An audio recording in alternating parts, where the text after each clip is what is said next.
Hello ವೀಕ್ಷಕರೇ, ನಮಸ್ಕಾರ. ತಮ್ಮೆಲ್ಲರಿಗೂ ಮತ್ತೊಮ್ಮೆ ಭಾಗ್ಯ ಟಿವಿಗೆ ಸ್ವಾಗತ ಸುಸ್ವಾಗತ ಕೋರ್ತಾ ಇದ್ದೀವಿ. ಭಾಗ್ಯ ಮತ್ತು ಗಿರೀಶ್.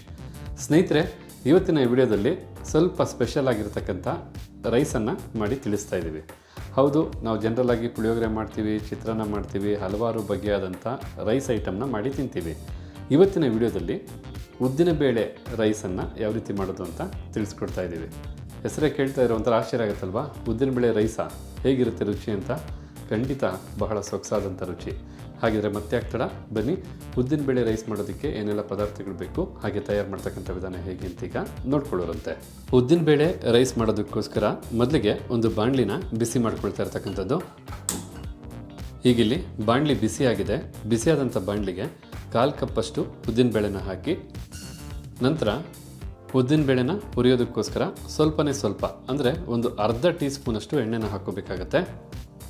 ನಂತರ ಈಗ ಲೋ ಫ್ಲೇಮಲ್ಲೇ ಇದನ್ನು ಭಾಳ ಚೆನ್ನಾಗಿ ಹುರ್ಕೋಬೇಕಾಗತ್ತೆ. ಹುರಿದಾದ ನಂತರ ನೋಡ್ಕೊಳ್ಳೋರಂತೆ ಯಾವ ಹದದವರೆಗೂ ಮತ್ತು ಎಷ್ಟು ನಿಮಿಷದವರೆಗೂ ಈ ಒಂದು ಉದ್ದಿನಬೇಳೆನ ಹುರಿಬೇಕು ಅಂತೇಳಿ. ಈಗಿಲ್ಲಿ ಕಂಪ್ಲೀಟಾಗಿ ಉದ್ದಿನಬೇಳೆನ ಲೋ ಫ್ಲೇಮಲ್ಲೇ 3ರಿಂದ 4 ನಿಮಿಷ ಎಡೆಬಿಡದೆ ಈ ರೀತಿ ಮಿಕ್ಸ್ ಮಾಡ್ತಾ ಹುರಿದಾಯಿತು. ತಾವಿಲ್ಲಿ ನೋಡ್ತಾ ಇರ್ಬೋದು, ಉದ್ದಿನಬೇಳೆ ಹುರಿದಾದ ನಂತರ ಈ ಒಂದು ಹದಕ್ಕೆ ಸಿದ್ಧವಾಗಿದೆ. ಜೊತೆಗೆ ಒಂದು ಅರೋಮ ಬರುತ್ತೆ, ಆ ಅರೋಮ ಬರೋವರೆಗೂ ಹುರ್ಕೊಂಡ್ರೆ ಸಾಕಾಗುತ್ತೆ.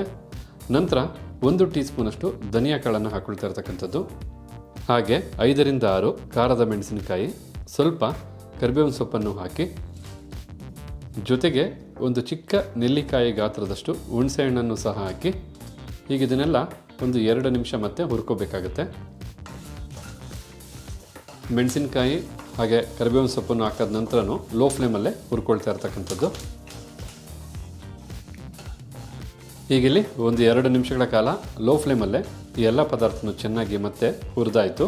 ಈ ಸಮಯದಲ್ಲಿ 1/4 ಕಪ್ ಅಳತೆಯ ತುರಿದಂಥ ಒಣಕೊಬ್ಬರಿ ತುರಿನ ಹಾಕಿ, ಈ ಒಣಕೊಬ್ಬರಿ ತುರಿನೂ 1 ನಿಮಿಷಗಳ ಕಾಲ ಚೆನ್ನಾಗಿ ಬೆರೆಸಿ ಬಿಸಿ ಮಾಡಿಕೊಂಡ್ರೆ ಸಾಕಾಗುತ್ತೆ.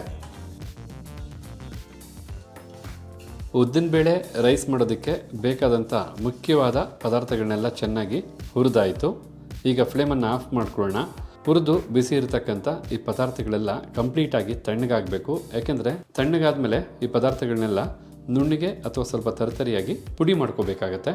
ಈಗ ಇಲ್ಲೊಂದು ಮಿಕ್ಸಿ ಜಾರ್ನ ತೊಗೊಂಡಿದ್ದೀವಿ. ಮಿಕ್ಸಿ ಜಾರ್ಗೆ ಹುರಿದು ತಣ್ಣಗಾಗಿರ್ತಕ್ಕಂಥ ಪದಾರ್ಥನೆಲ್ಲ ಹಾಕ್ಕೊಳ್ತಾ ಇರ್ತಕ್ಕಂಥದ್ದು. ಮೊದಲೇ ಉದ್ದಿನಬೇಳೆ ಬಹಳ ಗರಿಗರಿಯಾಗಿರುತ್ತೆ. ಅದರಲ್ಲೂ ನಯವಾಗಿ ಹದವಾಗಿ ಹುರಿದಿರೋದ್ರಿಂದ, ಜೊತೆಗೆ ಹುರಿದಾದ ನಂತರ ತಣ್ಣಗೆ ಮಾಡ್ಕೊಂಡಿರೋದ್ರಿಂದ ಪುಡಿ ಮಾಡ್ಕೊಳ್ಳೋದಕ್ಕೆ ತುಂಬ ಸಹಾಯ ಆಗುತ್ತೆ. ಈ ಸಮಯದಲ್ಲಿ ಮಿಕ್ಸಿ ಜಾರ್ಗೆ ಸ್ವಲ್ಪ ಅರಿಶಿಣದ ಪುಡಿನ ಹಾಕ್ಕೊಳ್ತಾ ಇದ್ದೀವಿ. ರುಚಿಗೆ ತಕ್ಕಷ್ಟು ಉಪ್ಪನ್ನು ಹಾಕ್ಕೊಳ್ತಾ ಇದ್ದೀವಿ. ಅಂದರೆ ಸ್ವಲ್ಪ ಉಪ್ಪನ್ನು ಹಾಕ್ಕೊಳ್ತಾ ಇರ್ತಕ್ಕಂಥದ್ದು. ಏಕೆಂದರೆ ಅನ್ನ ಮಾಡಬೇಕಾದ್ರೆ ಅನ್ನಕ್ಕೆ ಎಷ್ಟು ಬೇಕೋ ಅಷ್ಟು ರುಚಿಗೆ ತಕ್ಕಷ್ಟು ಉಪ್ಪನ್ನು ಹಾಕಿರ್ತೀವಿ. ನೀವೇನಾದ್ರು ಅನ್ನ ಮಾಡಬೇಕಾದ್ರೆ ಉಪ್ಪನ್ನು ಬಳಸಿಲ್ಲ ಅಂದರೆ ಇಲ್ಲಿ ಹೆಚ್ಚಿಗೆ ರುಚಿಗೆ ತಕ್ಕಷ್ಟು ಬಳಸ್ಬೋದು. ಈ ರೀತಿ ಎಲ್ಲ ಪದಾರ್ಥನೂ ಮಿಕ್ಸಿ ಜಾರ್ಗೆ ಸೇರಿಸಾದ ನಂತರ ಇದನ್ನೆಲ್ಲ ನುಣ್ಣಿಗೆ ಪುಡಿ ಮಾಡ್ಕೋಬೇಕಾಗತ್ತೆ. ಒಂದು 70ರಿಂದ 80 ಭಾಗದಷ್ಟು ನುಣ್ಣಿಗೆ ಮಾಡಿಕೊಂಡ್ರೆ ಸಾಕು. ಇನ್ನೊಂದು 20 ಭಾಗ ತರ್ತರಿನೇ ಇರಬೇಕು. ಆಗ ತುಂಬ ಚೆನ್ನಾಗಿ ಅನ್ನದ ಜೊತೆ ಬೆರೆಯೋದಕ್ಕೆ, ಹೊಂದ್ಕೊಳ್ಳೋದಕ್ಕೆ ಸರೋಗುತ್ತೆ. ಹೀಗಿಲ್ಲಿ ತಾವು ನೋಡ್ತಾ ಇರ್ಬೋದು, ಮಿಕ್ಸಿ ಜಾರ್ಗೆ ಸೇರಿಸಂಥ ಎಲ್ಲ ಪದಾರ್ಥನೂ ಈ ಒಂದಕ್ಕೆ ಪುಡಿ ಮಾಡ್ಕೊಂಡಿರ್ತಕ್ಕಂಥದ್ದು. ತಮಗೆ ಬೇಕಿದ್ರೆ ಇನ್ನೂ ಸಹ ನುಣ್ಣಿಗೆ ಇದನ್ನು ಪುಡಿ ಮಾಡ್ಕೋಬೋದು. ಈಗ ಉದ್ದಿನಬೇಳೆ ರೈಸ್ಗೆ ಬೇಕಾದಂಥ ಒಗ್ಗರಣೆ ಮಾಡೋದಕ್ಕೋಸ್ಕರ ಒಂದು ಬಾಣಲಿನ ಬಿಸಿ ಮಾಡ್ಕೊಂಡಿದ್ದೀವಿ. ಈಗ ಬಾಣಲಿ ಬಿಸಿಯಾಗಿದೆ. ಬಿಸಿಯಾದಂಥ ಬಾಣಲಿಗೆ 2 ಟೇಬಲ್ ಸ್ಪೂನಷ್ಟು ಎಣ್ಣೆನ ಹಾಕ್ಕೊಂಡು ಎಣ್ಣೆನೂ ಸಹ ಬಿಸಿ ಮಾಡ್ಕೋಬೇಕು. ನಾವಿಲ್ಲಿ 2 ಟೇಬಲ್ ಸ್ಪೂನಷ್ಟು ಎಣ್ಣೆನ ಬಳಸಿದ್ದೀವಿ. ತಾವು ಬೇಕಿದ್ರೆ 2 ಟೇಬಲ್ ಸ್ಪೂನಷ್ಟು ತುಪ್ಪನೂ ಬೇಕಾದ್ರೂ ಬಳಸ್ಬೋದು ಎಣ್ಣೆ ಜಾಗದಲ್ಲಿ. ಈಗ ಬಿಸಿಯಾದಂಥ ಎಣ್ಣೆಗೆ ಸ್ವಲ್ಪ ಸಾಸಿವೆನ ಹಾಕ್ಕೊಳ್ಳೋಣ. ಈ ರೀತಿ ಸಾಸಿವೆ ಸಿಡಿದ ನಂತರ ಸ್ವಲ್ಪ ಜೀರಿಗೆನ ಹಾಕಿ, ಹಾಗೆ ಸ್ವಲ್ಪ ಇಂಗಿನ ಪುಡಿನೂ ಸಹ ಹಾಕಿ ಒಂದು 30 ಸೆಕೆಂಡ್ಗಳ ಕಾಲ ಬೆರೆಸ್ಕೊಂಡ್ರೆ ಸಾಕಾಗುತ್ತೆ.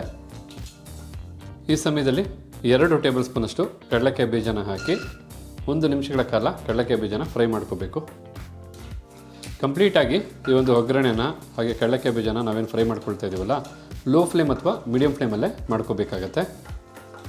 ಈ ರೀತಿ ಕಡಲೆಕಾಯಿ ಬೀಜನೂ ಸಹ ಫ್ರೈ ಮಾಡಿದ ನಂತರ 1 ಟೀ ಸ್ಪೂನಷ್ಟು ಕಡಲೆಬೇಳೆನ ಹಾಕಿ, ಜೊತೆಗೆ 1 ಟೀ ಸ್ಪೂನಷ್ಟು ಉದ್ದಿನಬೇಳೆನೂ ಸಹ ಹಾಕಿ, ಕಡಲೆಬೇಳೆ ಮತ್ತು ಉದ್ದಿನಬೇಳೆನೂ 1 ನಿಮಿಷ ಫ್ರೈ ಮಾಡ್ಕೋಬೇಕಾಗತ್ತೆ. ಹೀಗಿಲ್ಲಿ ಕಡಲೆಬೇಳೆ ಉದ್ದಿನಬೇಳೆನೂ 1 ನಿಮಿಷಗಳ ಕಾಲ ಫ್ರೈ ಮಾಡಾಯಿತು. ಸ್ವಲ್ಪ ಕರಿಬೇವಿನ ಸೊಪ್ಪನ್ನು ಹಾಕ್ಕೊಳ್ತಾ ಇರ್ತಕ್ಕಂಥದ್ದು ಒಗ್ಗರಣೆಗೆ. ಹಾಗೆ 2 ಒಣಮೆಣಸಿನಕಾಯಿನ ಈ ರೀತಿ ಮಧ್ಯಕ್ಕೆ ಮುರಿದು ಹಾಕ್ಕೊಳ್ತಾ ಇರ್ತಕ್ಕಂಥದ್ದು.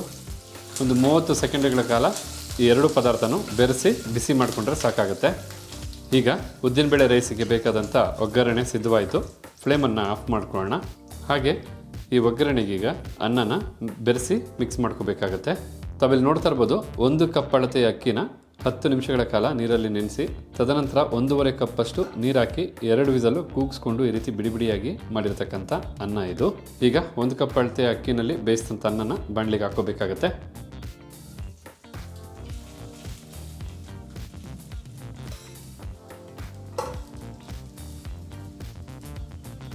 ಈ ಒಂದು ಸಮಯದಲ್ಲಿ ಚೆನ್ನಾಗಿ ನುಣ್ಣಗೆ ಹದವಾಗಿ ಹುರಿದು ಈ ಒಂದು ಮಟ್ಟಕ್ಕೆ ಪುಡಿ ಮಾಡಿರ್ತಕ್ಕಂಥ ಉದ್ದಿನಬೇಳೆ ಮತ್ತೆಲ್ಲ ಪದಾರ್ಥಗಳ ಮಿಶ್ರಣನ ಮೇಲೆ ಹಾಕಿ ಒಗ್ಗರಣೆ ಜೊತೆಗೆ ಅನ್ನ ಮತ್ತು ಪುಡಿ ಎಲ್ಲನೂ ಸಹ ಮಿಕ್ಸ್ ಆಗೋ ಹಾಗೆ ಚೆನ್ನಾಗಿ ಬೆರೆಸ್ಕೋಬೇಕು.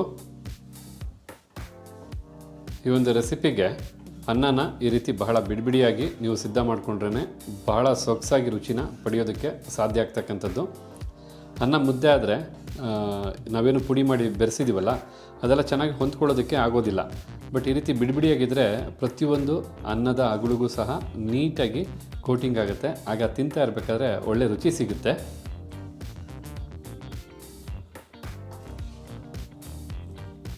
ಕಂಪ್ಲೀಟಾಗಿ ಮಿಶ್ರಣ ಮಾಡಿದ ನಂತರ ತಾವಿಲ್ಲಿ ನೋಡ್ತಾ ಇದ್ದೀರಾ ಎಷ್ಟು ಸೊಗಸಾಗಿ ಕಾಣ್ತಾ ಇದೆ ಈ ಒಂದು ಉದ್ದಿನಬೇಳೆ ರೈಸ್ ಅಂಥೇಳಿ.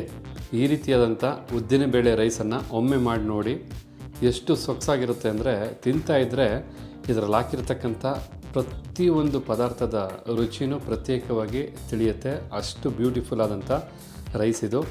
ನಮಗಂತೂ ಬಹಳ ಅಂದರೆ ಬಹಳ ಇಷ್ಟ ಆಯಿತು. ನೀವು ಒಮ್ಮೆ ಈ ರೀತಿಯಾದಂಥ ರೈಸನ್ನು ಮಾಡಿದ್ರೆ ಪದೇ ಪದೇ ಮಾಡ್ತೀರಾ ಅಂತ ಹೇಳ್ತಾ ಇವತ್ತು ಈ ವಿಡಿಯೋ ಮೂಲಕ ನಾವು ಮಾಡಿ ತಿಳಿಸಿದಂಥ ಉದ್ದಿನಬೇಳೆ ರೈಸ್ ತಮಗೆಲ್ಲರಿಗೂ ಇಷ್ಟ ಆಗಿದೆ ಅಂತ ತಿಳ್ಕೊಂಡಿದ್ದೀನಿ. ಇಷ್ಟ ಆಗಿದ್ದರೆ ವಿಡಿಯೋಗೊಂದು ಲೈಕ್ ಮಾಡಿ, ಜೊತೆಗೆ ಈ ಒಂದು ರೆಸಿಪಿ ಬಗ್ಗೆ ತಮಗಿರ್ತಕ್ಕಂಥ ಅನಿಸಿಕೆ ಅಭಿಪ್ರಾಯನ ತಿಳಿಸೋದನ್ನು ಮರಿಬೇಡಿ. ಎಲ್ಲದಕ್ಕಿಂತ ಹೆಚ್ಚಾಗಿ ಮತ್ತೊಬ್ಬರಿಗೂ ಹೆಲ್ಪ್ ಆಗೋ ಹಾಗೆ ಈ ವಿಡಿಯೋನ ಶೇರ್ ಮಾಡಿ ಅಂತ ಹೇಳ್ತಾ ತಮಗೆಲ್ಲರಿಗೂ ಧನ್ಯವಾದನ ತಿಳಿಸ್ತಾ ಇದ್ದೀವಿ. ಭಾಗ್ಯ ಮತ್ತು ಗಿರೀಶ್. ಮತ್ತೊಂದು ಹೊಸ ವಿಡಿಯೋದಲ್ಲಿ ಹೊಸ ರೆಸಿಪಿ ಜೊತೆ ತಮ್ಮನ್ನ ಭೇಟಿ ಮಾಡ್ತೀವಿ. ಅಲ್ಲಿವರೆಗೂ ನಮಸ್ಕಾರ ವೀಕ್ಷಕರೇ.